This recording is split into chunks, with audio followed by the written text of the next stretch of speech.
வணக்கம். கோவிச்செட்டிப்பாளையம் அருகே கெட்டிசெவியூர் பாறைக்காடு பகுதியில் உள்ளது ஒரு வாழைத் தோட்டம். அந்த வாழைத் தோட்டத்தில் அதிகாலையில் காளான் பறிக்க சிலர் சென்றனர். அப்போது இரத்தக்கறை படிந்த சிறிய கத்தி ஒன்றை தோட்டத்தில் பார்த்து அலறி, உரிமையாளர் மோகன் என்பவரிடம் விஷயத்தை கூறியிருக்கிறார்கள். அடுத்த கணமே மோகன் அருகிலுள்ள சிறுவள்ளூர் காவல் நிலையத்தில் புகார் கொடுத்துள்ளார். மோப்ப நாயுடன் சம்பவ இடத்திற்கு விரைந்து வந்தனர் போலீசார். அந்த தோட்டத்தை சல்லடை போட்டு தளித்து, அங்கே புதிதாய் தோண்டி மூடப்பட்ட குழி ஒன்று இருந்தது. அந்த குழியை மீண்டும் போலீசார் தோண்டினர். அப்போது அவங்களுக்கு ஒரு பேரதிர்ச்சி ஒன்று காத்திருந்தது. உள்ளே என்ன இருந்தது என்னவென்றால், ஒரு பெண்ணின் சடலம். தலையில் பலத்த காயத்துடன், கழுத்து அறுபட்ட நிலையில், ஆடை இல்லாமல் புதைக்கப்பட்டது அந்த சடலம்.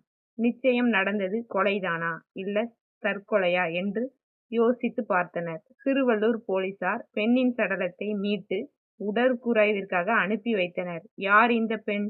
இவரை இப்படி கொன்று புதைத்த கொலைகாரன் எங்கே என்று பல்வேறு சந்தேகங்களுடன் விசாரணையை தொடங்கினர். அதில் கொலை செய்யப்பட்டு புதைக்கப்பட்ட பெண் ஆப்பக்கூடல் புதுப்பாளையம் பகுதியைச் சேர்ந்த சோனியா என்பது தெரியவந்தது. அவருக்கு வயது 35. ஈரோடு திண்டல் பகுதியில் பியூட்டி பார்லரில் வேலை பார்த்து வந்துள்ளார்.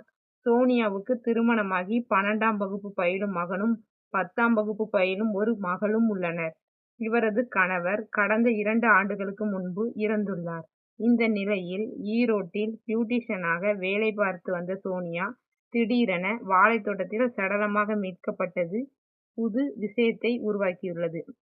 தொடர்ந்து சோனியாவின் செல்போன் சிக்னல்களை ஆய்வு செய்ததில் அவர் மோகன் என்பவருடன் அடிக்கடி பேசியது தெரியவந்தது. அந்த மோகன் வேறு யாரும் அல்ல, சோனியா புதைக்கப்பட்ட வாழைத் தோட்டத்தின் உரிமையாளர்.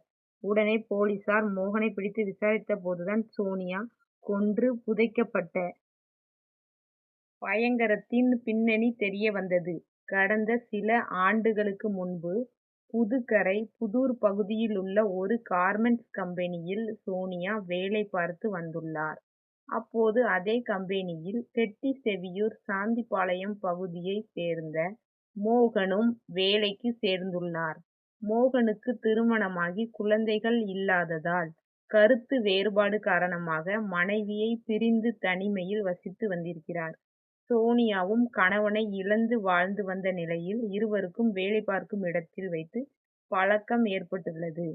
அந்த பழக்கம் தனிமையில் சந்தித்த போது அவர்கள் இருவருக்கும் காதலாக மாற அடிக்கடி தனிமையில் சந்தித்து உல்லாசமாக இருந்துள்ளனர். மேலும் அவ்வப்போது மோகனுக்கு சொந்தமான பாறைக்காடு பகுதியில் உள்ள அவரது விவசாய வாழைத் தோட்டத்தில் கூத்தடித்ததாகவும் கூறப்படுகிறது. இப்படியே இருவருக்கும் நெருக்கம் அதிகரிக்க ஒரு கட்டத்தில் தன்னை திருமணம் செய்து கொள்ள வேண்டும் என மோகனிடம் சோனியா கட்டளை போட்டிருக்கிறாள். ஆனால் அதற்கு மோகன் பல காரணங்களை சொல்லி தட்டி கழித்து கொண்டே இருந்திருக்கிறார். பாவம் மோகன். சோனியா மீது கொண்ட மோகமெல்லாம் உல்லாசத்திற்கு மட்டுமே என்று அப்போதுதான் தெரிய வந்தது. இதற்கிடையில்தான் சோனியா ஈரோடு திண்டல் பகுதியில் பியூட்டிஷியனாக வேலைக்கு சேர்ந்துள்ளார். ஆனாலும் இருவரும் வாழைத்தோப்பில் மையல் கொள்வதை நிறுத்தவில்லை. இந்த நிலையில்தான் சம்பவத்தன்று இரவு இருவருக்கும் வழக்கமான வாழைத்தோப்பில் சந்தித்தனர். அங்கே மீண்டும் தன்னை திருமணம் செய்து கொள்ளும்படி மோகனை நச்சரித்தாள் சோனியா. திருமணம் செய்யாவிட்டால் ஊரை கூட்டி அவமானப்படுத்தி விடுவதாகவும் சோனியா மிரட்டினாள். இதனால் ஆத்திரமடைந்த மோகன் அங்கிருந்த கல்லை எடுத்து சோனியாவின் தலையில் பலமாக தாக்கியிருக்கிறார்.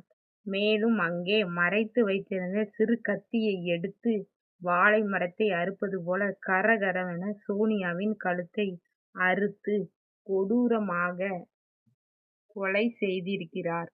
பின் நடந்த பயங்கரத்தை மூடி மறைக்க அங்கேயே 3 அடியில் ஒரு குழியை தோண்டி சோனியாவின் ஆடைகளை களைத்து நிர்வாணமாக புதைத்திருக்கிறார்.